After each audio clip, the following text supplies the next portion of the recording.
ഇല്ലുമിനാട്ടി എന്ന് പറഞ്ഞ വാക്കിന്റെ അർത്ഥം അറിയാവോ? ഇല്ല. കുട്ടികൾ പാടുന്നതിന്റെ എന്തിനാണ് അർത്ഥം അച്ഛനും അമ്മയും ചോദിച്ചിട്ടുള്ള ഇതുവരെ. ആ പാട്ട് കേട്ടപ്പോ കുട്ടികളുടെ പ്രതികരണം കണ്ടോ? അതിന്റെ അടുത്ത വരി ശ്രദ്ധിച്ചോ നിങ്ങള്?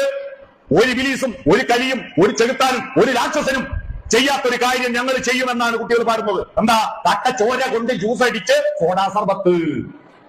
ചേട്ടാ, ഓരോ രാക്ഷസനും കുടിച്ചിട്ടുണ്ടാവോ? തട്ട ചോര കൊണ്ട് ജ്യൂസ് അടിക്കാനില്ല. ചോര കൊണ്ട് ജ്യൂസ് അടിക്കോ? ഇല്ല. ചോര കൊണ്ട് ജ്യൂസ് അടിക്കുക സോഡാ സർബത്ത്. പിന്നെ പേന കത്തി കൊണ്ട് വിദ്യാരംഭം കുറിച്ചവന് പഠിച്ചവന് 10ൽ 10 മാർക്ക്.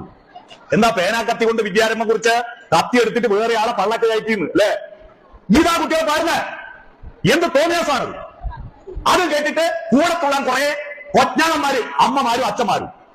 ഇത് കേട്ടിട്ട് എന്താ ഇതിന്റെ അർത്ഥം ചിന്തിച്ചിട്ടില്ല. ആവേശ സിനിമയിൽ അടുത്ത വരി കേട്ടിട്ടുണ്ടോ? എന്താ? മാതാപിതാക്കളെ മാപ്പ്, ഇനി അങ്ങോട്ട് തന്നിഷ്ട കൂട്ട്, ഉന്നം മറന്നൊരു പോക്ക്, ഗുണപാഠങ്ങളോ മതിയാക്ക്, ഇതെൻ പാത എൻ അധികാരം, വഴിതെറ്റാനും ഉണ്ട് അവകാശം, തനി നിറമെടുത്തണിയണം എന്റെ കാട്ടുതോന്യാസം. ഈ പാട്ട് എന്താ ഇതിന്റെ അർത്ഥം എന്ന് ആരും ചിന്തിച്ചിട്ടില്ല. ആരോ പാടുന്നു, ആരോ പടച്ചുവിടുന്നു.